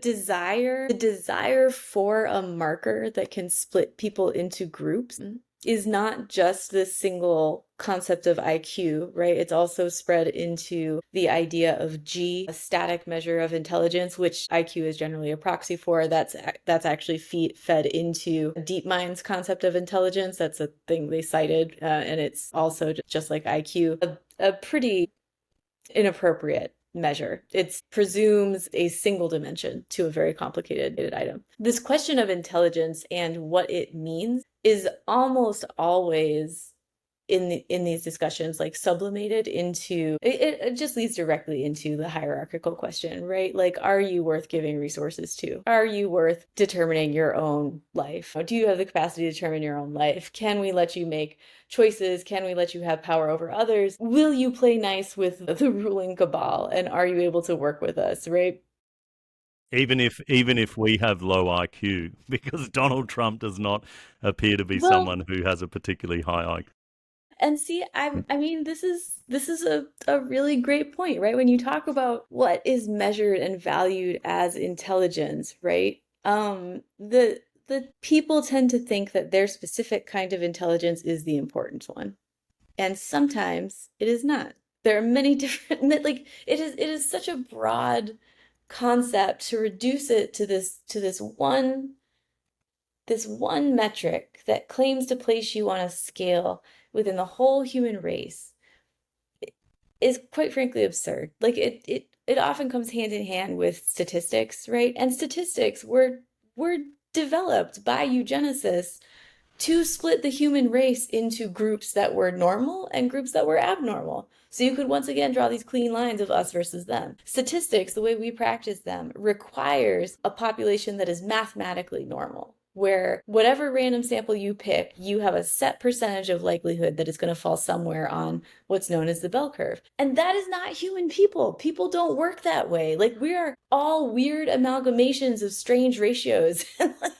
like there's no there's a story about when the Air Force was building pilot seats. They decided, well, we're going to make a pilot seat, you know, for our average pilot, and all our pilots have to be a certain height, right?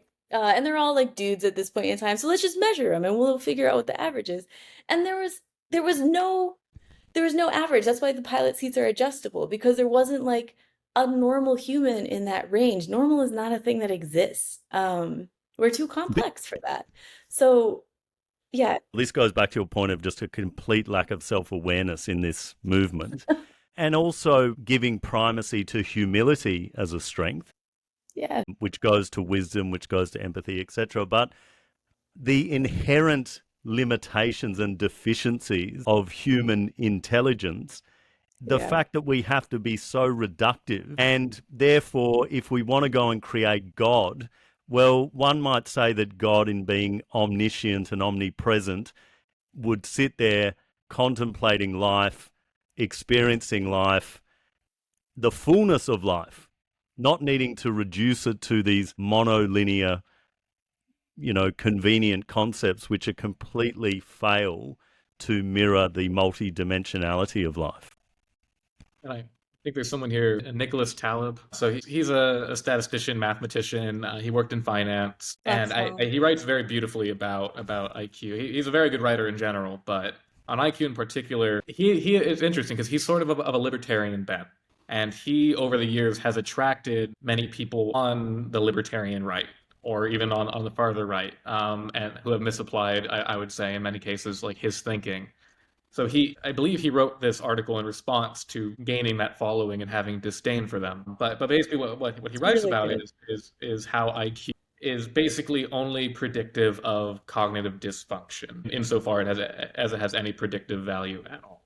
That it can only tell you when there are like actual serious like learning disabilities in play, or possible brain damage, things like that. That is the only below 100 does it have any predictive value about cognitive ability. Above 100, which is the average, and that's a whole other thing. Above 100, it doesn't at all. And econometric studies, any statistical study of looking at a measure of success, like wealth or career outcomes or things like that correlate with IQ, that there's a positive correlation between IQ and those things, but it's extremely weak. It doesn't really explain much at all. And I mean, I think if you've ever looked at an IQ test, that makes a lot of sense, because the core of IQ tests are like pattern matching. I don't know, in grade school, if you ever had to take like one of those tests where it's like, here's 3 shapes, what's the 4th shape? Things like that. But it's also questions like, I remember, I'll admit, I once took a practice IQ test because I was curious what they looked like. What was your score, Nick?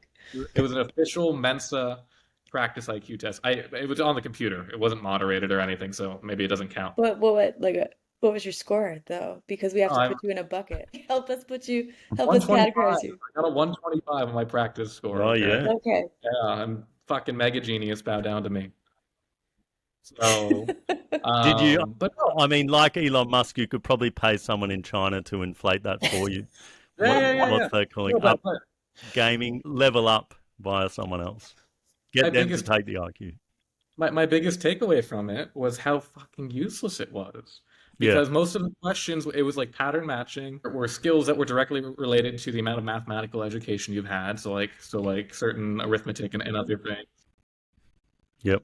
There were other things like relating to grammar, relating to the amount of like reading you've done, basically. The IQ test consists of things that you need formal education for the most part.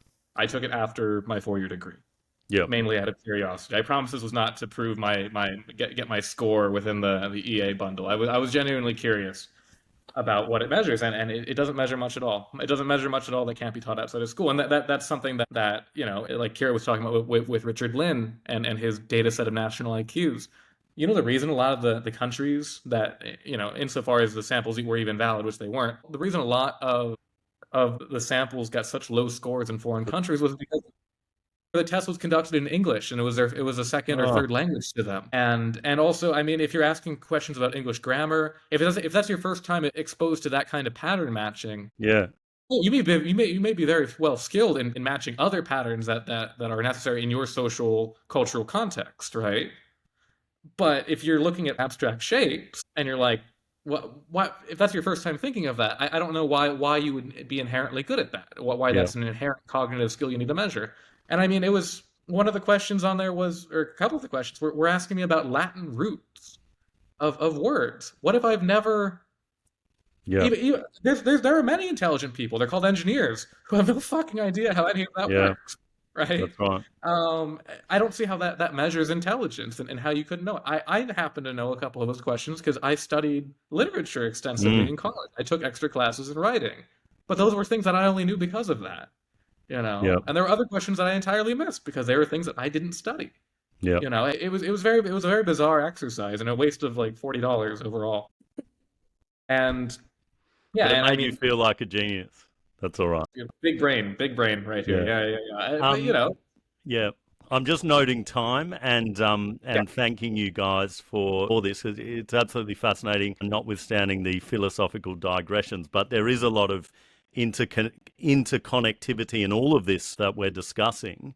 But I definitely want to get back to talking about doomers and accelerationists yes, within the TESCREAL, because that has potential severe material consequences. And just to lead into that, I wanted to talk about, um, this idea, and this goes to, there almost seems to be some divergence between different founders of the different AI companies. DeepMind, I forget the fellow's name.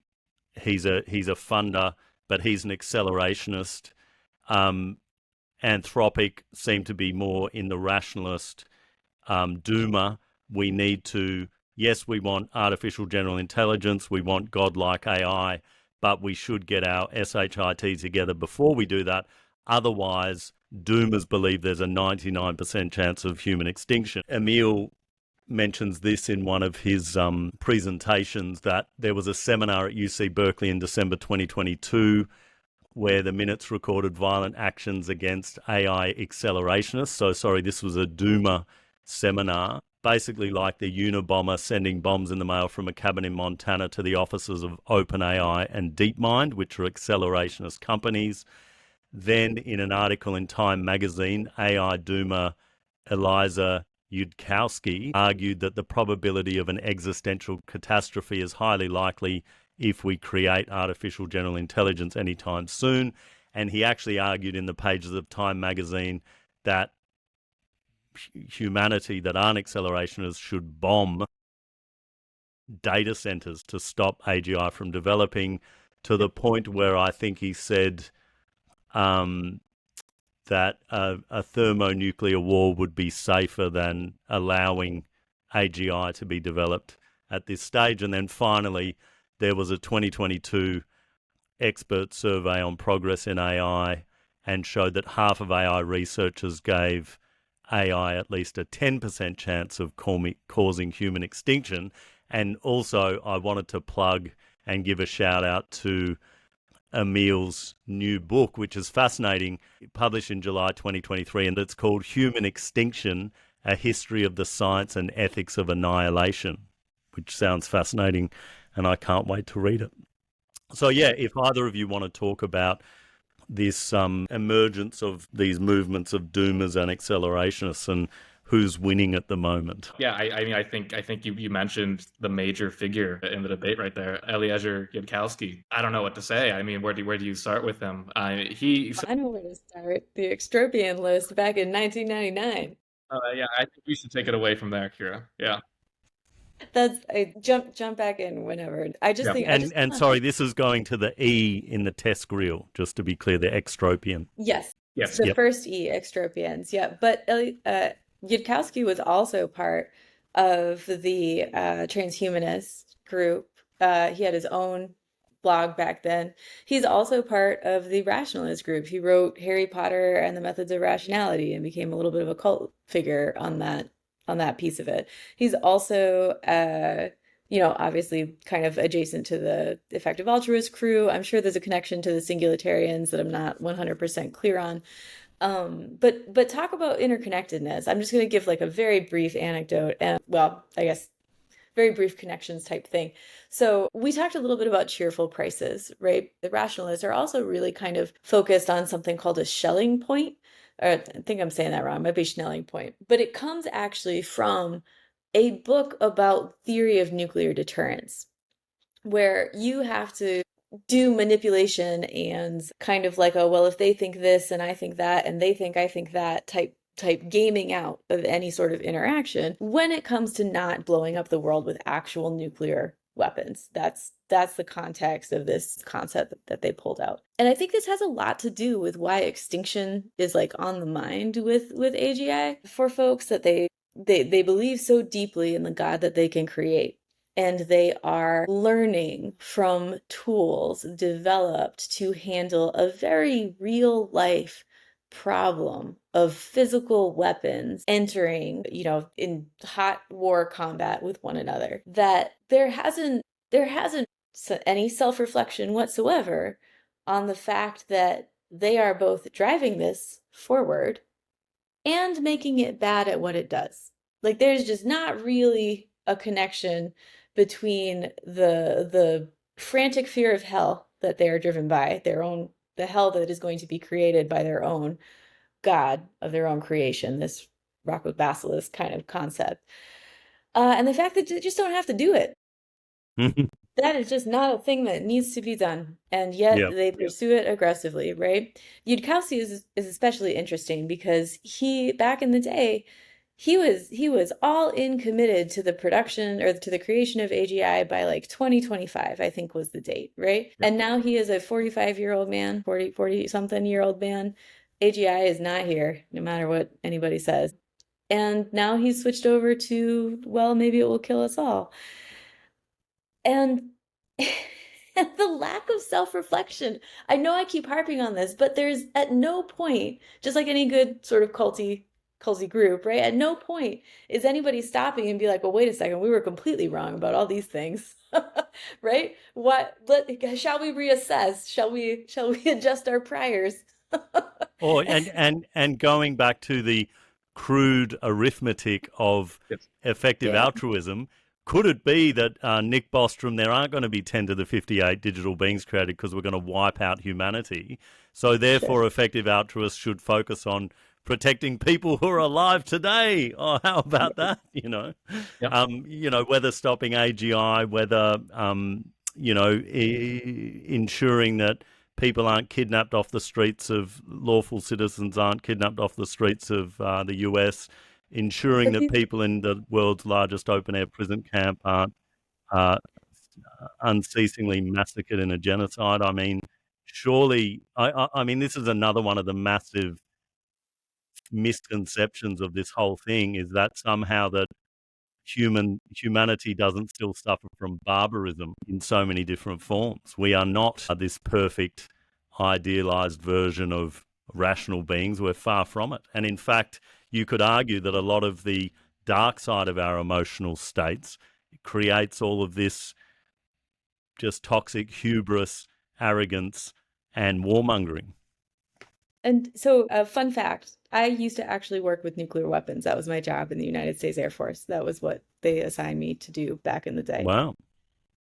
And every time we have avoided actual nuclear war, you know what it came down to?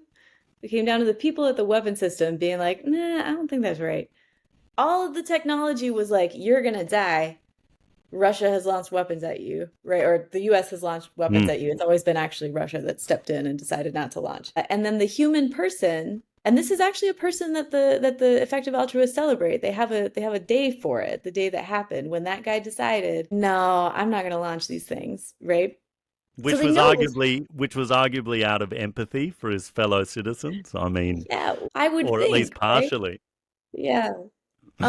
So that's one just very, it's the one thing to keep in mind. And the other thing I'll say about Yudkowsky in particular and the capacity of self-reflection and it's a very uncomfortable relationship with humanity that these folks have. When he was very young, he lost his brother. And on the Extropian mailing list and on his own mailing list at the time, he wrote just a passionate, grief-stricken letter about the death of his brother. And then he vows to fight death forever. And everything has come after that. All of this has come after his brother's death and his rage at that death. And there's one story that he tells about Yudkowsky comes from a Jewish family, and his grandmother was talking about memory and remembrance, right? And in Jewish families, there's a lot to remember. There was a lot of cruelty and pain that happened. And she talks about remembering his brother, and his brother used to collect things. And she said, well, maybe I can show your sister's children the things he used to collect, and we can talk about him. We can keep him alive that way. And for Yudkowsky at the time, that was unacceptable. That was giving in. That was failing. That was losing. And I don't know if he's ever come to terms with the fact that that's how we as humans go on. That's how grief plays such a huge role in becoming human. The loss of many things, of your own innocence, of loved ones, of dreams sometimes, right? But also an incubation of wisdom, perhaps, in a broader sense, of acceptance of mortality. Exactly. There's a richness that I hope they all find in living and letting empathy in as the greatest weakness / strength, right? Yeah. I really hope at some point that there is a mirror that they look at. And mortality, or one's awareness of that, yes, there's a grieving process, of course, but an enhancement of gratitude of life and the appreciation of living. But it also brings to mind how hopeless. I lost my first child in a tragic situation, and that was my first experience of death very close. But it was, and I found out my mother had lost 2 children, and there's this complete blackout on, talking about these things, because our Western societies are so hopeless at dealing with death, in honouring death, in honouring grief. I practice in employment law. I always just cannot believe that I don't know what the situation is in the US, but in Australia, if your spouse pass away, or your brother or your sister or your mum or your dad, you get 2 days of compassionate leave, it's called. I thought I understood, and I might be wrong, but in Orthodox Judaism, I thought they had a 12-month grieving process. Obviously a lot of indigenous cultures have a very elongated grieving process because it takes that long. But, a grieving process like that is not convenient for the efficiencies of a productive economy or whatever it might be. So it's, but yeah, look, going towards wrapping up, and that was a beautiful note to end on what you said, Keira, but just this kind of escaping death, and we can talk on these things all day, but I just thought it's interesting that apparently Sam Altman in 2018 with 25 other people gave his brain to a company, or bequeathed his brain to a company that's going to cryogenically freeze it and then upload it to the cloud. All of these guys, which to me is my idea of like a dystopian infinite hell. I'm not sure there's much resting in peace if that's what's going on for you. But yeah, it's just crazy. And I guess it's an age-old thing, like you amass vast, unprecedented wealth and power. Well, the next thing is to try and defeat death, because you aren't consumed by the struggles of the great unwashed, paying off your mortgage or whatever. You own 1 million houses. You have enough wealth to do whatever you want. And then the next thing is to dominate the next country, the insatiable appetite of capitalism, colonization. You need to find the next thing to colonize, the next place to exploit. Yeah, you could just sit under the bonsai tree, but apparently that never occurred to them. Yeah. Well, sorry, Nick, go ahead. It's the logic of empire. It's the logic of personal, wealth accumulation. It's the end result of capitalism. It's why we have surveillance states. It's why it's why it is so closely wedded to computation in its beginning, to plantation and slave labor, and why now it's used to facilitate the genocide of Gazans and of Palestinians, and why it's being used to deport people en masse. Power is self-justifying. Power, once you have it, whether that be wealth or violence or whatever it may be, it perpetuates. It's its own justification for accumulating more and for ever crueler means of protecting that. And I think that's what we see in AI. And maybe bringing it back to an individual micro level or a neurological context, it's an addictive dopamine hit for the human brain. Presumably, control is, social media by extension, control, tapping the buttons, getting the likes, well, the appreciation, the social creatures that we are. But, I don't know. Yeah. Kira, any last words? I think we'll need to do more installments of this because it is fascinating. But, any last words from you guys? I sort of like the idea of taking their language and thinking about the singularity and the concept of having all of it come together into the creation of a brand new entity, right? And I think I can say that is what there is a distinct point in my life. There is a before and an after. And I became something new, someone new, right? Like I grew into myself because of my willingness to sit with difficult experiences and to reflect and to come face to face with who I was deep inside. I spent most of the first half of my life very numbers oriented, very goal oriented, very, I had a title and I had a formal relationship and I had a list of accolades and I did so many things, right? And what you said, Benedict, about just sitting under the Buddha tree, right? Once you experience that transformation, once you experience your own personal singularity where yourself emerges and you know who you are, you become really useless for any of these domination schemes and for capitalism in general, right? Like they just have no appeal whatsoever. That's right. And it's true when you, at some point, because I've accelerated up that ladder as well, but then you get to some point of just realizing the hollowness of ambition because it never satisfies. You need to keep achieving, and even then you're still beating yourself up if you're an A-type, perfectionist. And in some ways, perhaps the natural progression of all of this is that so much capital is now washed up in Silicon Valley and AI, and this is I don't mean to give it any value judgment of good, but it's a natural progression of the logic of empire, Nick, as you said. Mm-hmm. And Keira, that was very touching, but I want to end on a much meaner note toward these people. Do it. They're all fucking wrong. I want to be on record as saying that they are wrong entirely. It's not just in the way they value their fellow humans and the way they value intelligence, but also in just kind of wrap up this discussion about AI, like doomers versus accelerationists. I'm going to go on record here. I'm going to say the tech as it currently exists can never, ever do what they want it to.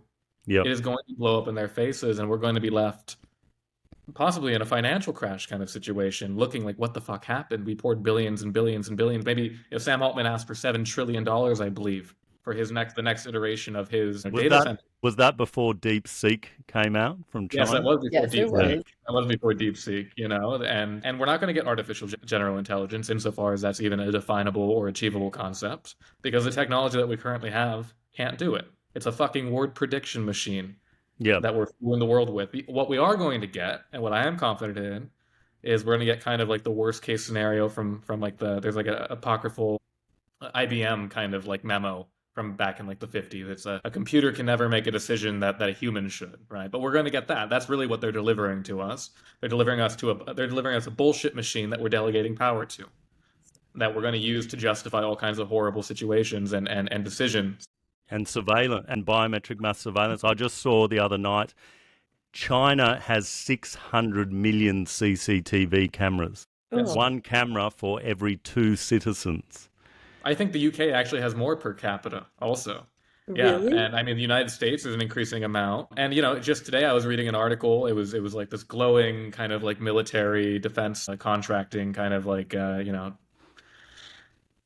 really sucking itself off kind of deal. How the Marines in the Indian Ocean, their vessels have been now equipped with large language machine technology to process hundreds of intelligence streams simultaneously. Now, anybody who's worked with that, even in like a limited capacity, knows that it hallucinates, it makes things up. Yeah.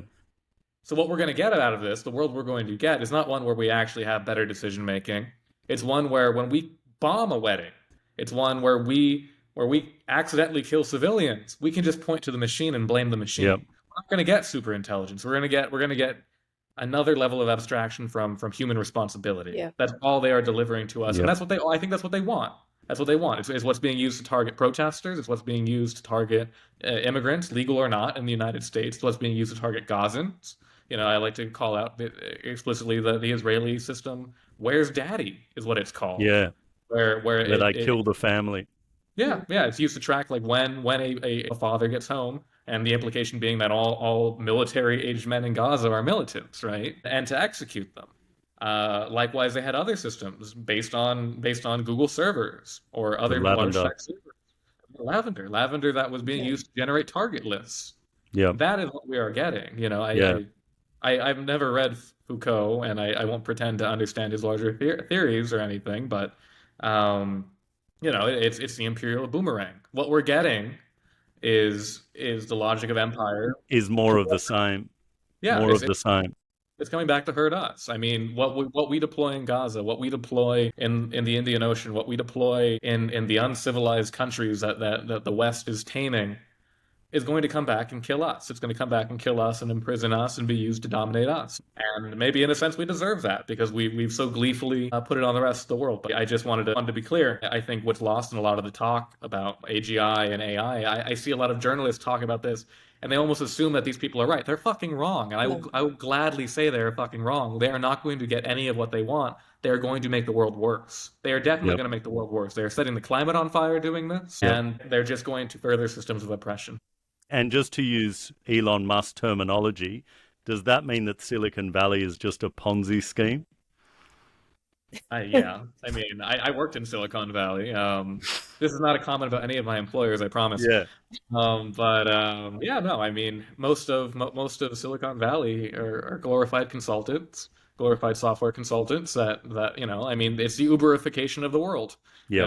And maybe the Uberification of the world is slightly preferable to the whatever verb you would use. The matrixification of the world. Yeah, the matrixification of the world and applying artificial intelligence to anything, because at least Uber does something. I'm not so sure that large language models actually do anything at all. So that's what I wanted to say. Yeah. No, thank you so much. And Keira, it came back to me when you were giving your enlightened conclusion. I was just thinking also in terms of the going through those experiences reminds me of Jung and self-actualization and the experience of the shadow self, in terms I think it's really interesting that they're so fixated on the actualization of AGI, right? And what about their own? What about the actualization of the real humans here on the planet right now? That's it. Well, that's our new religion, and we'll meet again and start mapping that out next time. But thank you so much for your time and broad intelligence, both emotional, spiritual, technological, political, all of the levels of intelligence. And good luck over there. And are you heading back to Chile or South America?